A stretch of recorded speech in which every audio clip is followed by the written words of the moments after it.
Y yo soy el primero que está aquí rebasado y abrumado por el calor, pero damos gracias a Dios porque aunque están ahí un poquito ya desfasados, aún tenemos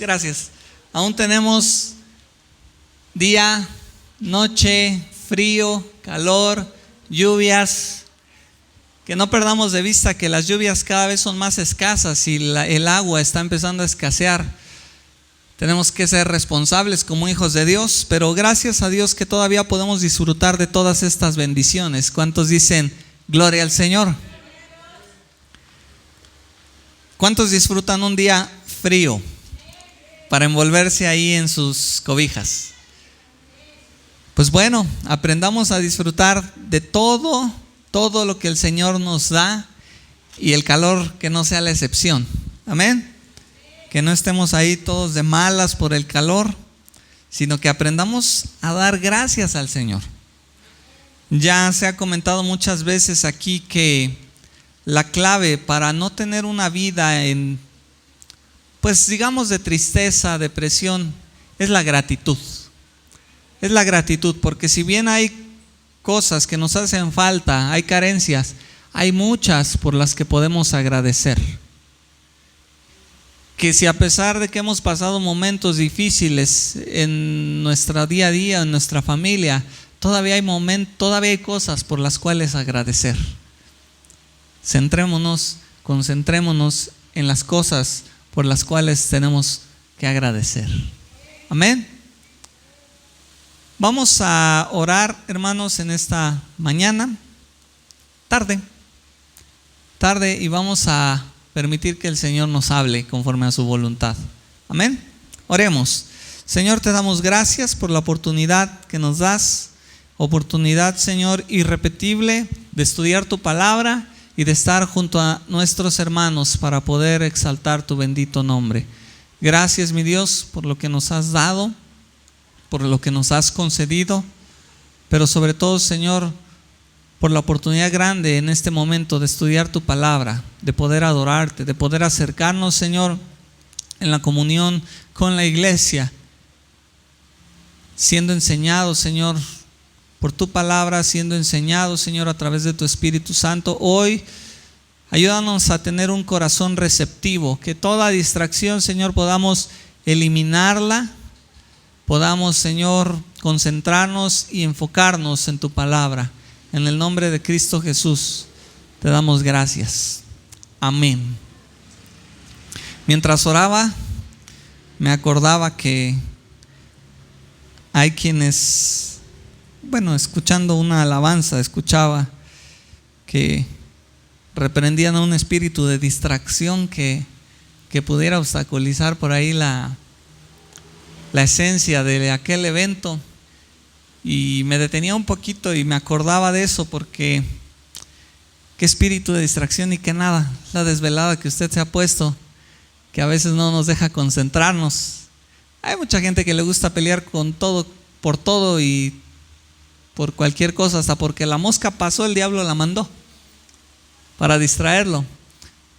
¿Sí? Y ya si le está sumando la mosca, ya dicen que es el diablo que está mandando la mosca. No es así. Aquí hemos enseñado que nosotros somos responsables de gran parte de lo que tiene que ver con nuestra vida. Y si nos distraemos, es algo que nosotros tenemos que trabajar. Sé que a veces el calorcito nos abruma, así que ¿qué le parece si a la mitad nos ponemos de pie para distraernos un poquito del calor? Ahorita yo les digo, para que nos despejemos. Sé que está fuerte, pero tratemos de concentrarnos. No hay diablo que nos quiera distraer en este momento. Tal vez si dormimos mal, sí, somos nosotros mismos, pero vamos a concentrarnos en lo que la palabra de Dios dice. Amén. Quiero traer una enseñanza a ustedes acerca de una de las dos ordenanzas que nuestro Señor nos ha dejado. El Señor solo nos ha dejado dos ordenanzas para que las sigamos practicando durante toda la vida de la iglesia a través de los siglos. Son solo dos. Usted habrá escuchado quizá en la religión tradicional, popular, que hay 7 de estas ordenanzas, pero bíblicamente solo encontramos 2 que el Señor nos ha dejado. La primera de ellas es la Cena del Señor, o Santa Cena, como algunos la conocen, y la otra, el bautismo, ¿sí? Así que son solo 2 ordenanzas y las vamos a estudiar, vamos a enseñar un poquito al respecto de cada una de ellas, y el día de hoy vamos a comenzar con la Cena del Señor. Y lo quise hacer de esa manera porque precisamente dentro de 8 días vamos a tener la Cena del Señor en medio de compartir los alimentos el día domingo. ¿Está de acuerdo? ¿Sí? Lo hemos hecho entre semana, igual con un convivio al compartir los alimentos, pero en esta ocasión lo haremos en día domingo. Ya estaremos dando el anuncio exacto, concreto, pero a propósito de eso quiero tratar el día de hoy con este tema acerca de la Cena del Señor, enseñar. Quiero que me acompañe a primera carta a los Corintios 11, es el texto más utilizado para poder impartir la Cena del Señor. Usted ha visto que repetidas veces hemos abordado este pasaje para la Cena del Señor y hoy no va a ser la excepción. Primero a los Corintios capítulo 11 versículo 23. Voy a estar usando Reina Valera y quiero leer del versículo 23 al versículo 26. En la pantalla tenemos Reina Valera, es una versión anterior a la 60, así que si ve una pequeña variación, esa es la razón, pero puede también seguir la lectura en la pantalla. Dice lo siguiente, la palabra de Dios: porque yo recibí del Señor lo que también les he enseñado, que el Señor Jesús, la noche que fue entregado, tomó pan, y habiendo dado gracias, lo partió y dijo: tomad, comed, esto es mi cuerpo que por vosotros es partido, haced esto en memoria de mí. Asimismo tomó también la copa, después de haber cenado, diciendo: esta copa es el nuevo pacto en mi sangre, haced esto todas las veces que la bebiereis en memoria de mí. Así pues, todas las veces que comiereis este pan y bebiereis esta copa, la muerte del Señor anunciáis hasta que Él venga. Es un pasaje hermoso que nos recuerda la institución de la Cena del Señor. Y déjeme comentarle que gran parte de los eruditos bíblicos concuerdan en que primero a los Corintios fue escrita antes que los evangelios, antecede a los evangelios en tiempo, ¿sí? En fecha de escritura. Muchos eruditos concuerdan en que esta carta fue escrita antes que los evangelios. Entonces, podríamos hablar de que este es el primer registro bíblico de la institución de la Cena del Señor y uno de los más hermosos, uno de los más bellos. Por eso el apóstol Pablo está afirmando aquí: yo recibí, les transmito lo que yo recibí ¿de quién? Del Señor Jesús. El apóstol Pablo nos está transmitiendo una revelación directa del Señor Jesús. No fue algo que aprendió, no fue algo que le contaron o no fue algo que leyó. Si nosotros entendemos que esa carta fue escrita antes, estamos ante una revelación directa del Señor, y es algo que el apóstol Pablo está plasmando literalmente aquí: porque yo recibí del Señor lo que también les he enseñado. Así que, bueno, vamos a hablar un poquito acerca de la Cena del Señor, porque yo sé que muchos de ustedes, los que tienen más años ya, comprenden el acto, comprenden por qué hacemos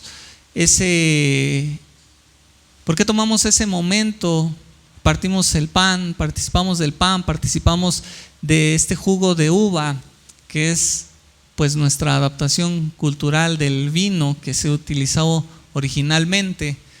Pero para ustedes que a lo mejor tienen dudas, a lo mejor no entienden qué significa, qué estamos haciendo, por qué se practica, hoy vamos a estudiarlo de manera general y algunos detalles según el tiempo nos permita. Pero bueno, comencemos, hermanos. La cena del Señor es el acto en el que recordamos la muerte del Señor.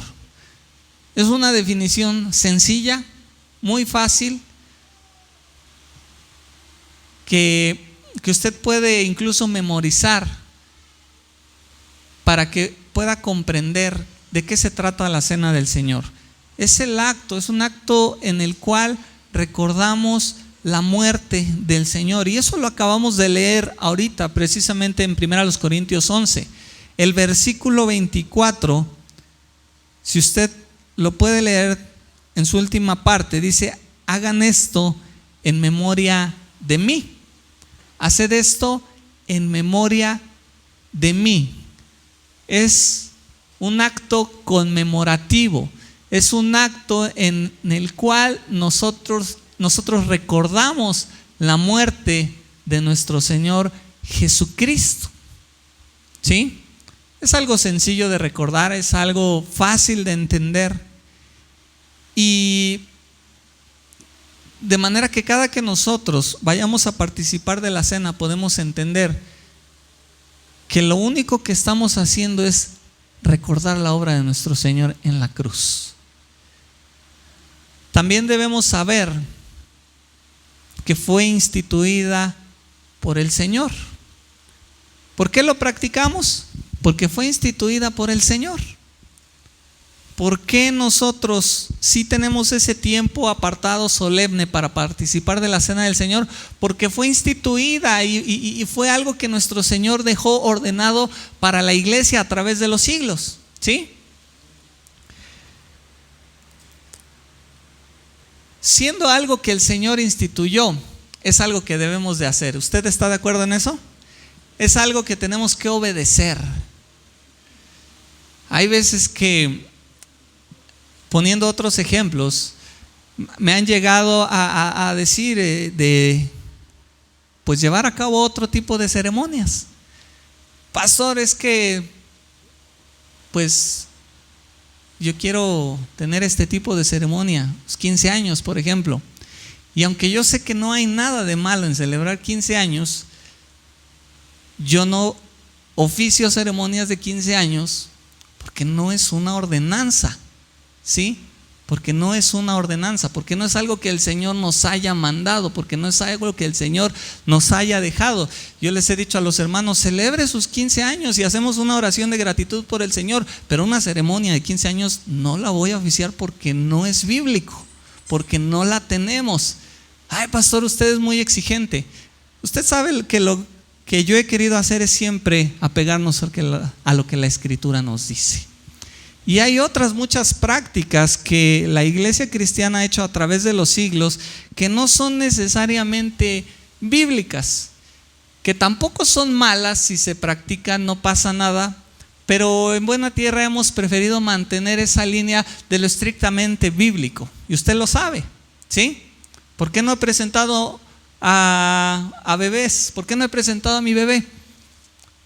Porque no es necesario, porque tristemente se ha tomado como un ritual cristiano que no está en la Escritura. Pastor, es que el Señor Jesús fue presentado, sí, en el contexto de la ley, y porque tenía que ser presentado según la ley y presentar la ofrenda según la ley. Pero en la iglesia cristiana no hay una razón para presentar a un bebé.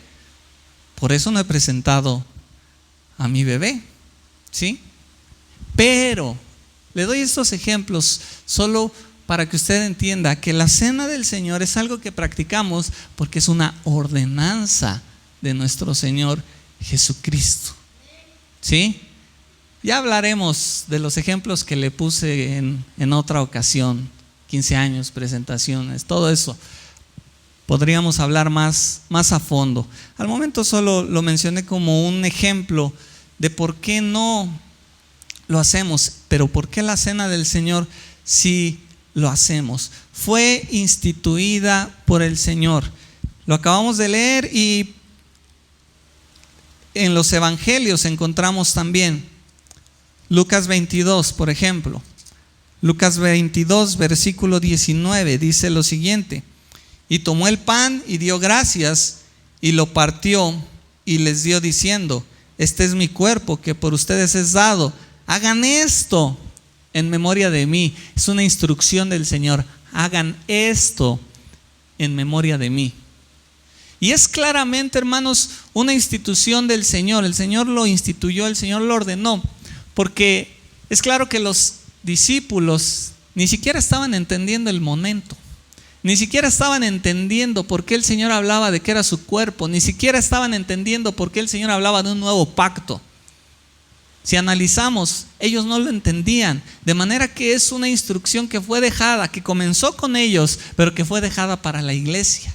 La iglesia que una vez que habiendo visto al Señor morir y resucitar, iba a entender el porqué de esta ordenanza, este acto conmemorativo. No hay nada místico en esta práctica, así como tampoco lo hay en el bautismo. Y vamos a analizar el bautismo, es el siguiente tema que quiero enseñarles.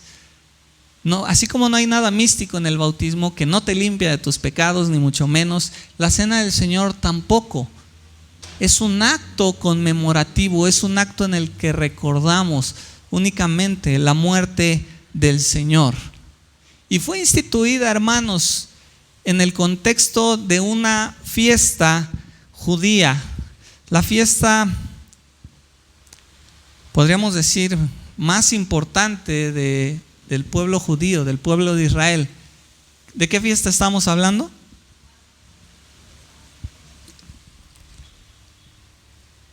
La fiesta de la Pascua. También se usa indistintamente el título de fiesta de los panes sin levadura. Si usted encuentra al leer su escritura fiesta de los panes sin levadura, o encuentra que se menciona la Pascua, se está hablando de la misma fiesta. Y ya usted sabe qué es lo que se conmemoraba en esta fiesta. Este es el contexto. Nuestro Señor Jesús instituyó la cena del Señor, este acto conmemorativo, precisamente mientras comían, mientras cenaban la Pascua. En ese contexto de celebración judía, nuestro Señor fue que instituye la Santa Cena. Y bueno, ¿qué es la Pascua? La Pascua es una fiesta, hermanos, en la que el pueblo de Israel celebraba y recordaba la liberación de Egipto, la liberación también de ese juicio y esa plaga de la muerte de los primogénitos, cuando ellos estaban a punto de salir de Egipto. Si usted quiere tener más detalle de eso, anótele, puede leer Éxodo capítulo 12. Y en Éxodo capítulo 12 usted va a encontrar más detalles del momento preciso en el que fue fue ordenada la Pascua por parte de Dios mismo, dando instrucciones a Moisés. Ahí va a encontrar usted los elementos de la Pascua. Usted va a encontrar que era necesario que un cordero sin mancha fuera sacrificado. Y en ese momento se usó la sangre de ese cordero sacrificado para ponerla sobre los postes de las puertas de cada hogar, y así el ángel de la muerte no matara a los primogénitos de Israel. ¿Se acuerda? También va a ver que la comían con pan sin levadura y hierbas amargas. No había nada de levadura, no podía haber nada de levadura en ningún hogar israelita. Y se comía también junto con hierbas amargas. Y todo esto tiene un simbolismo. Cada elemento tiene un simbolismo. Si hablamos de las hierbas amargas, podemos hablar que es un recordatorio del sufrimiento del pueblo de Israel en el cautiverio. Es un recordatorio de ese tiempo de sufrimiento como nación al ser oprimidos por los egipcios. Y sabemos a través de toda la Biblia que la levadura siempre es utilizada como un símbolo de algo que contamina, de algo nocivo, de algo que contamina, de algo que cambia la esencia de aquello con lo cual se mezcla. Por eso, al ser un simbolismo, la levadura no podía formar parte de esta fiesta, ya que la pureza del pueblo de Israel tenía que ser evidente, me refiero llevada a la práctica en santidad y temor de Dios, y dejar fuera toda la influencia del mundo y del enemigo. No vamos a hablar a detalle del simbolismo de estos elementos, hermanos, pero quiero que usted sepa que la cena del Señor fue precisamente en el contexto de la Pascua. Si vamos a Mateo 26:26, dice: mientras comían la Pascua, allí fue donde el Señor alzó la voz, se levantó y e instituyó la cena del Señor. Mateo 26, versículo 26: y mientras comían, Jesús tomó el pan y lo bendijo y lo partió y dio a sus discípulos y dijo: tomad, comed, esto es mi cuerpo. Hermanos, con este acto Jesús transformó la última Pascua en la cena del Señor. Algo que usted debe tener presente es que Jesús era el principal motivo de ambas ceremonias. Jesús, aunque no había todavía ese conocimiento en el pueblo de Israel, en el Antiguo Testamento, no podían entender el simbolismo de este cordero que sacrificaron. No lo podían entender, pero Jesucristo era el principal motivo de esta ceremonia, de la ceremonia de la Pascua. Era representado por ese cordero pascual, por ese cordero que se tenía que sacrificar. Era solamente representado. Este corderito era un símbolo del verdadero cumplimiento que tenía que ver con el Hijo de Dios, el Cordero de Dios. Juan el Bautista dijo: he aquí el Cordero que quita el pecado del mundo. Cristo es el cumplimiento. Cristo era la esencia de la Pascua, aunque no era entendida. Es por eso que yo le digo la última Pascua, porque venía a cumplirse completamente la ley. Pero ahora nuestro Señor transformó la última Pascua en la cena del Señor. Y ahora, en la cena del Señor, se utilizan estos símbolos, el pan y el vino, precisamente, y no más que eso, como símbolos del cuerpo y de la sangre de nuestro Señor Jesucristo. Acompáñenme a 1 Corintios capítulo 5, versículo 7. Es una expresión directa de lo que estamos hablando. 1 Corintios 5, versículo 7. Límpiense pues de la vieja levadura, para que seáis nueva masa, sin levadura como sois, porque nuestra Pascua, que es Cristo, ya fue sacrificada por nosotros. Nuestra Pascua, que es Cristo, ya fue sacrificada por nosotros. De manera que aquí estamos viendo que Cristo es el cumplimiento perfecto, completo del plan eterno de salvación que ya estaba prefigurado ahí en la Pascua, pero que vino a tener su perfecto cumplimiento en la muerte de nuestro Señor Jesucristo. Amén. Los elementos de la cena. Seguimos en Mateo capítulo 26. Recuerde que es una enseñanza al respecto de la cena del Señor. Y seguimos en Mateo capítulo 26 y hablemos de los elementos de la cena. Versículo 26. Y mientras comían, tomó Jesús el pan y bendijo y lo partió y dio a sus discípulos y dijo: tomad, comed, esto es mi cuerpo. Y tomando la copa y habiendo dado gracias, les dio diciendo: bebed de ella todos, porque esto es mi sangre del nuevo pacto, que por muchos es derramada para remisión de los pecados. Tenemos dos elementos, hermanos, en esta transformación que nuestro Señor Jesucristo hace como la autoridad suprema del universo. Él transforma esta fiesta de la Pascua en la cena del Señor, y ahora Él toma dos elementos. El primero de ellos, el pan, que simboliza el cuerpo de nuestro Señor Jesucristo. El pan simboliza el cuerpo de nuestro Señor Jesucristo. ¿Y por qué hago hincapié en simboliza? Y esto se lo he mencionado ya varias veces cada vez que tomamos la cena del Señor, que nosotros no creemos en algo que se cree en la religión popular, que es la transubstantación, que la gente cree, o en la religión popular creen, que los elementos realmente son el cuerpo y la sangre de Cristo, que tú estás comiendo literalmente el cuerpo y la sangre de Cristo. No tenemos elementos en la Escritura que nos permitan creer eso, claro que no. Así como la Pascua simbolizaba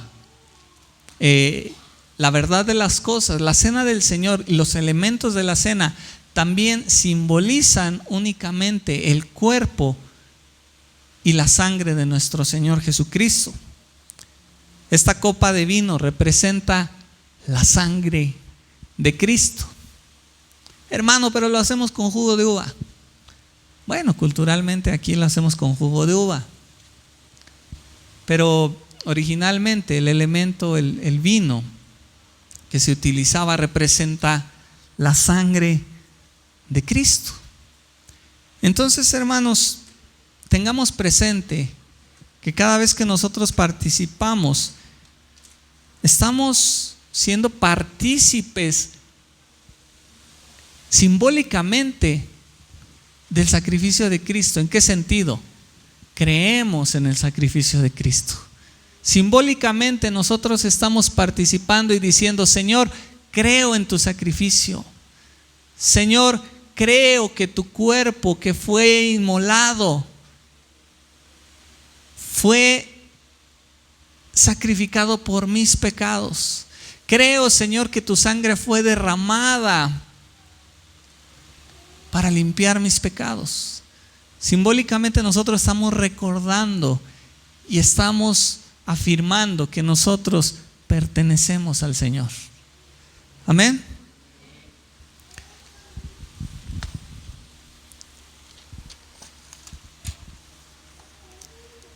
Muchas veces existe la duda también, hermanos.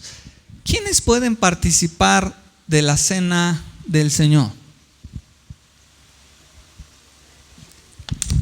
¿Quiénes pueden participar de la cena del Señor?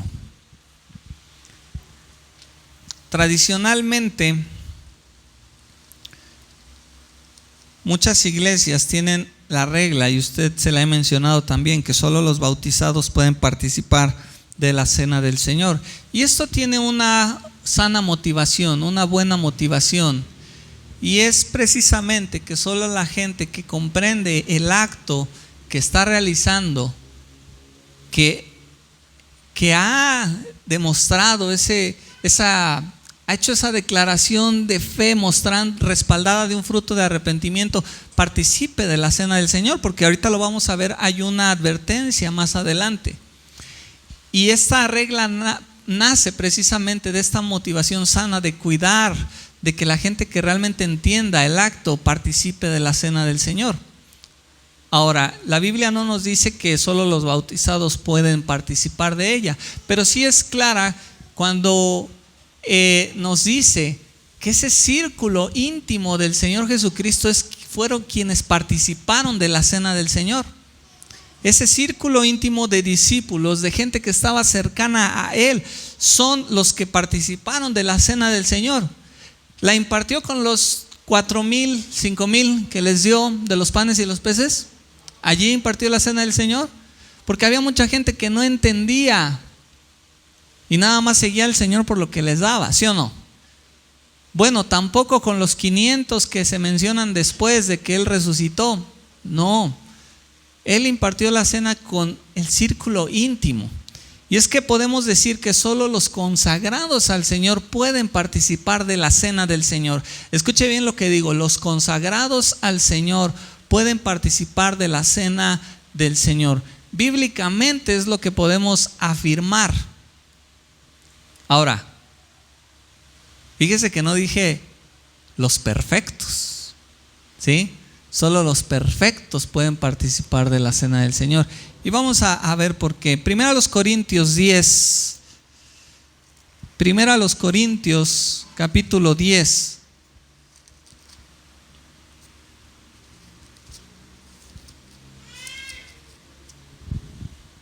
Primero a los Corintios 10, versículo 21, dice lo siguiente: no podéis beber de la copa del Señor y la copa de los demonios. No podéis participar de la mesa del Señor y de la mesa de los demonios. ¿O provocaremos a celos al Señor? ¿Somos más fuertes que Él? ¿Qué es lo que el Señor aquí está diciendo a través del apóstol Pablo? Está haciendo una amonestación contra la idolatría, contra la gente que todavía participaba de esos rituales paganos, pero al mismo tiempo quería sentarse a la mesa del Señor y decir: soy cristiano. En ese contexto está esta declaración. El Señor lo que está diciendo aquí a través del Espíritu Santo es que quienes deberían participar de la cena del Señor son aquellos que han tomado la decisión firme y consciente de apartarse del mundo, de dejar de participar de los pecados del mundo para consagrarse solamente a Dios, para servirle a Él, para amarle a Él, para vivir en una nueva vida en Cristo. No pueden participar de la cena del Señor aquellos, dice, que participan de la cena de los demonios, que todavía se deleitan en el mundo, que se deleitan en los pecados del mundo, que practican pecado del mundo y que después vienen y se sientan a la mesa del Señor y dicen: soy cristiano y participo de la cena del Señor. ¿Sí? No pueden participar de la mesa de los demonios y de la mesa del Señor. Entonces afirmamos que solo los consagrados. Santiago 4:4. Santiago 4, versículo 4, dice lo siguiente: oh almas adúlteras, ¿no sabéis que la amistad del mundo es enemistad contra Dios? Cualquiera pues que quiera ser amigo del mundo se constituye enemigo de Dios. Es lo que estamos hablando. Cuando nosotros hemos abandonado el mundo, hemos tomado la decisión de abandonar el mundo y toda su influencia en nuestra vida y nos apartamos para Dios y nos esforzamos cada día por vivir para Dios, entonces estamos consagrados para Él. Mire que no le dije los perfectos, porque nos vamos a equivocar, ¿sí o no? Sí. No significa que si ya soy perfecto y no he pecado y hasta la aureola se me ve, solo así voy a poder participar de la cena. No. Pero la Biblia nos enseña que solo deberían participar aquellas personas que se han apartado para Dios, que han tomado la decisión de servir al Señor. Y por eso le digo que la regla parte de esa sana motivación, la regla de que solo los bautizados pueden hacerlo.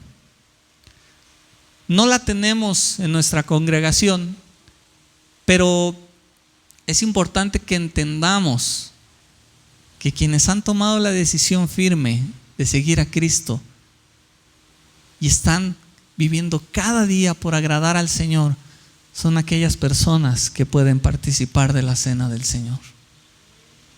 Amén.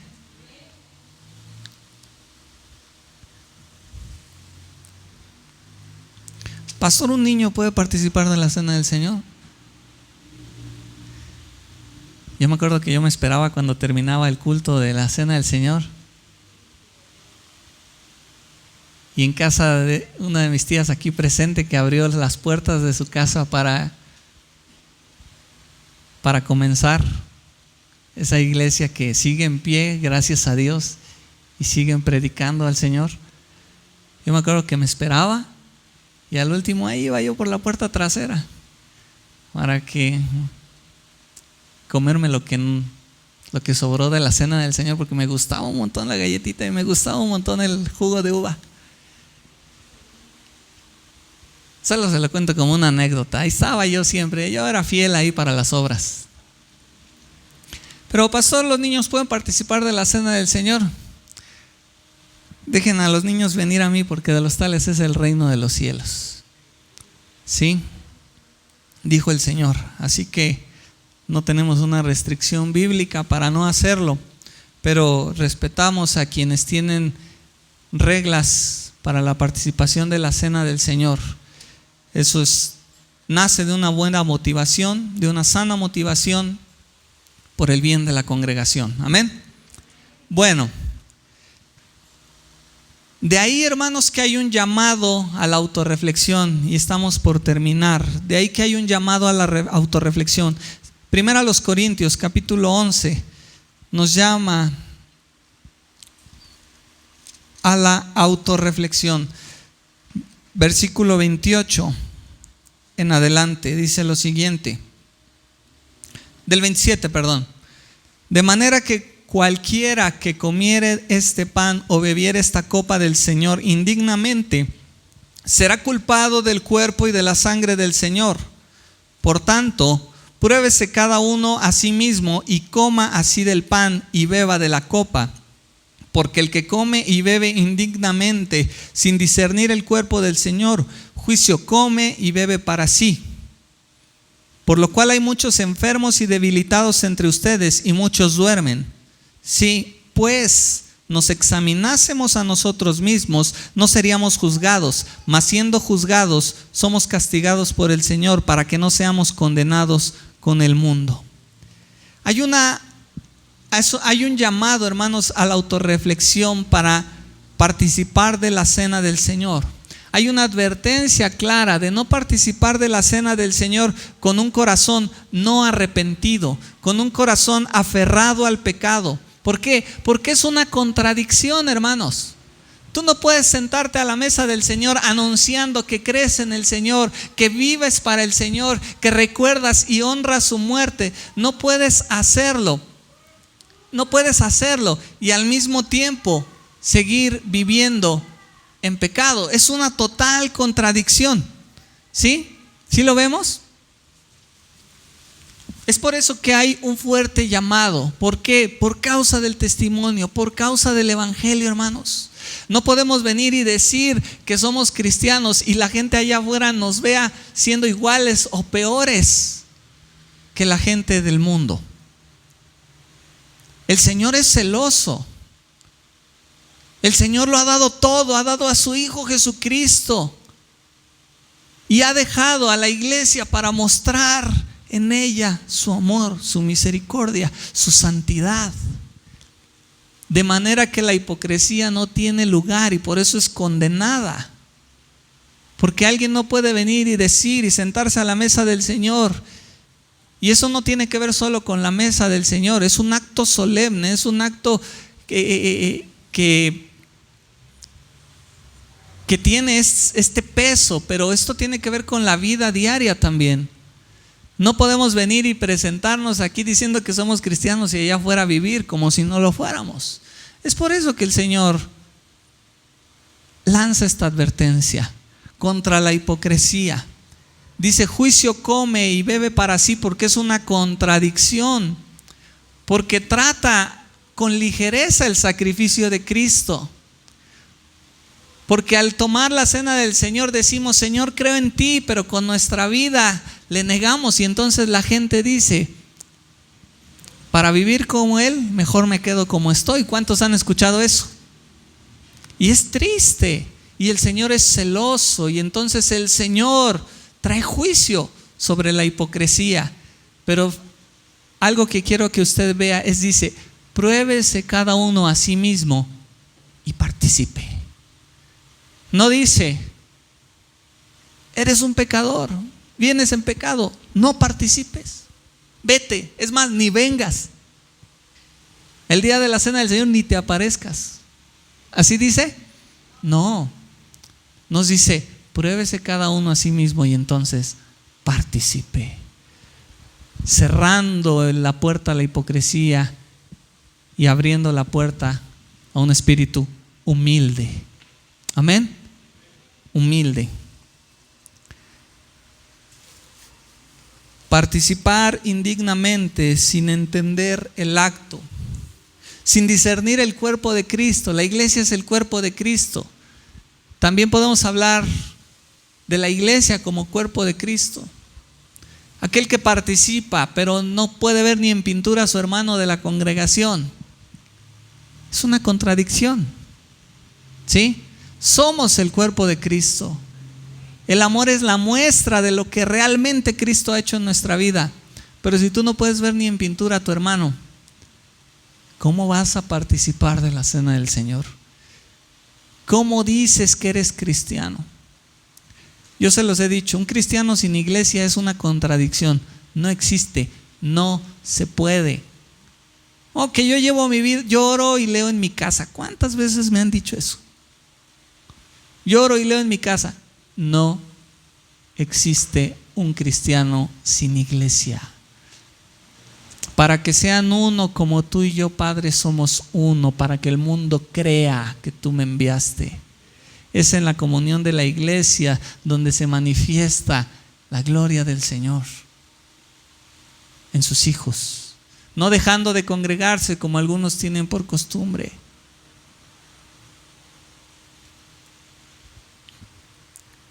Así que, hermanos, hay un llamado a la autorreflexión, porque sí, es un acto solemne.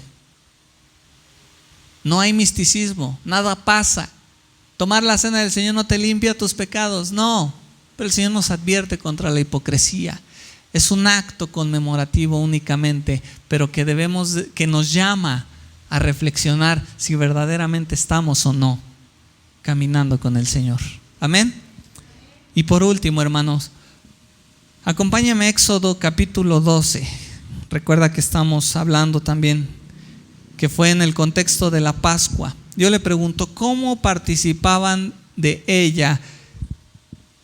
¿Cómo participaron de ella el pueblo de Israel? Éxodo capítulo 12, versículo 11. Y esto quiero leerlo en Nueva Traducción Viviente. Éxodo 12, y con esto terminamos.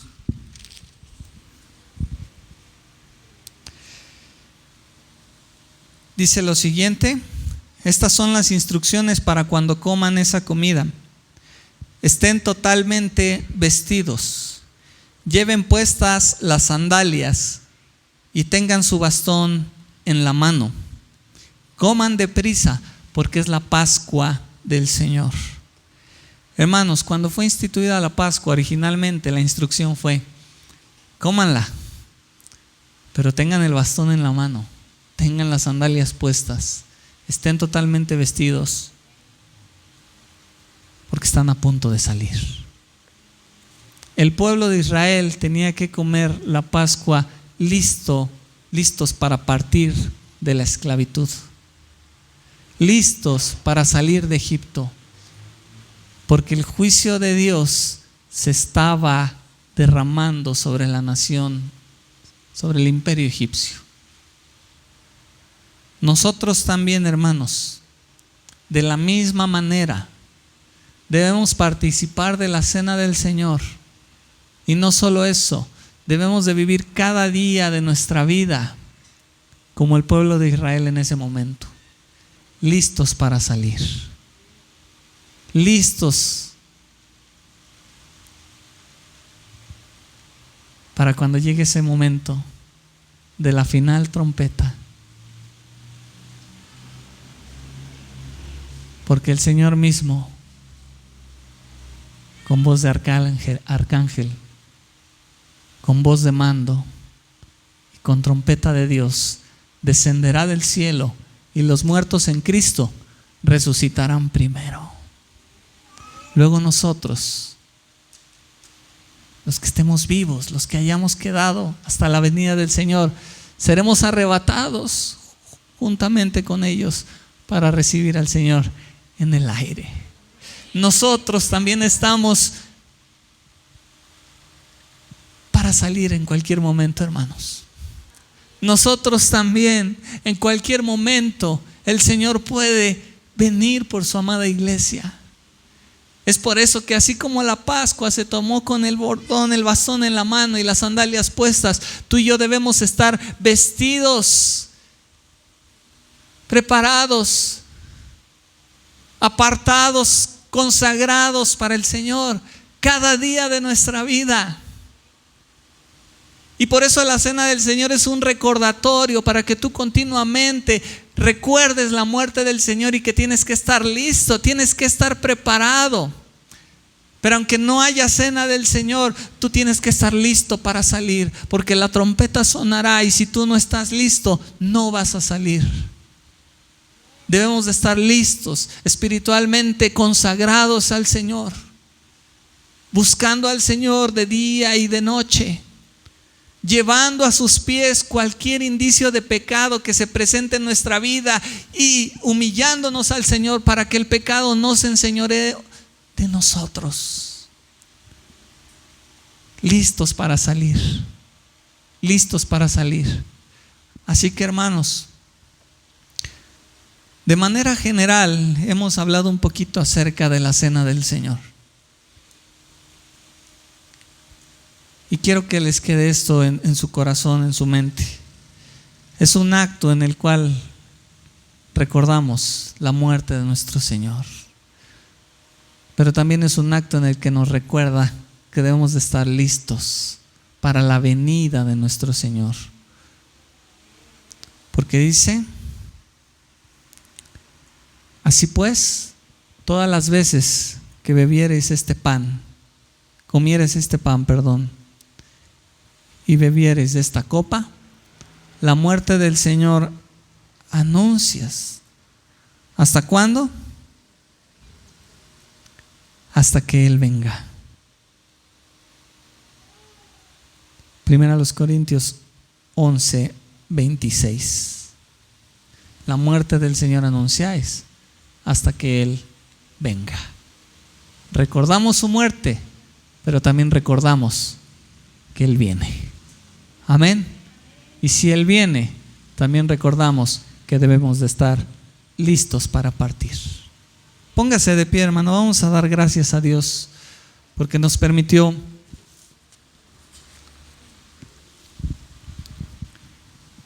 estudiar un poco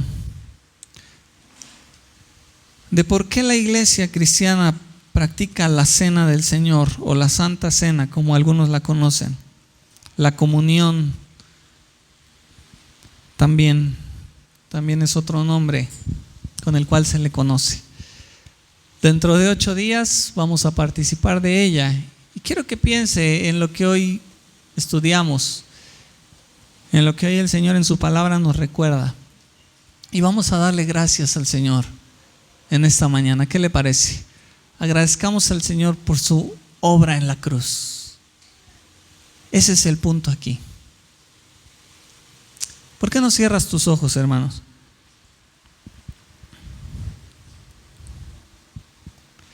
Ya el Señor lo ha dado todo. Y sé que muchas veces, humanamente, seguimos queriendo ver milagros y maravillas en nuestra vida o en quienes nos rodean. Pero sin temor a equivocarme, hoy te puedo decir: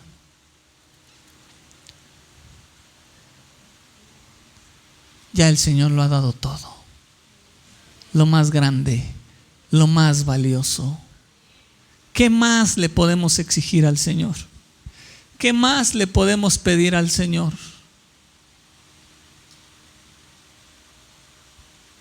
que nos dé la vida que queremos, que supla nuestras peticiones como queremos.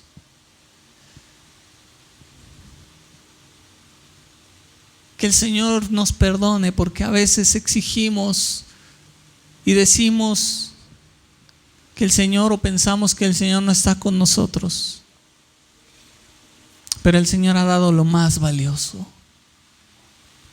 Entregó a su Hijo por salvarte a ti, por salvarme a mí. ¿Cómo podríamos, Señor, exigirte algo más? Sé que atravesamos, Señor, muchas veces por problemas económicos, por problemas laborales, por problemas de salud incluso, o más allá que eso. Y son situaciones, Señor, que muchas veces nos drenan y nos debilitan. Pero hoy queremos recordar que ya tú lo has dado todo. Que nos des o no nos des, como Job lo dijo, Jehová dio, Jehová quitó. Sea tu nombre glorificado. Suplas o no nuestras necesidades como nosotros quisiéramos, Señor, es secundario. Hemos recibido el mayor milagro, el mayor regalo. Lo más grande lo hemos recibido, Señor. La sangre derramada de nuestro Señor Jesucristo y su cuerpo entregado para ser molido por pecadores. Molido por pecadores. Señor, lo tenemos todo. En medio de carencias lo tenemos todo. En medio de dolor lo tenemos todo. En medio de dificultades, Señor, podemos afirmar, lo tenemos todo. Te tenemos a ti y nos basta. Tenemos tu salvación, tu sacrificio y nos basta.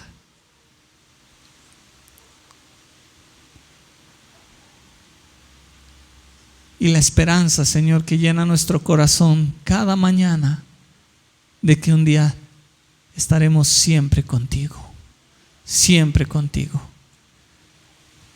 Padre, gracias por esta palabra, gracias por este recordatorio. Te adoramos y te glorificamos. Gracias, Señor, también por esta reunión que hoy nos has permitido tener. Lleva con bien a cada uno de mis hermanos, Señor, hasta sus hogares.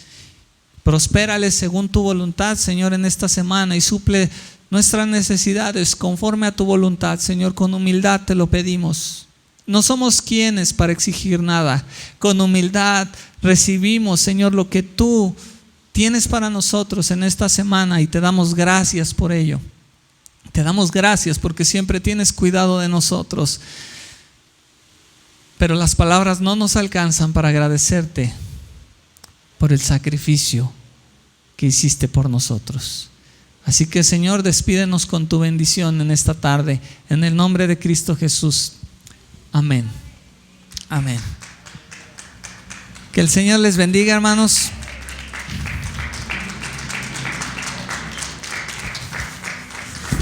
Estamos despedidos. Salúdense en el amor del Señor.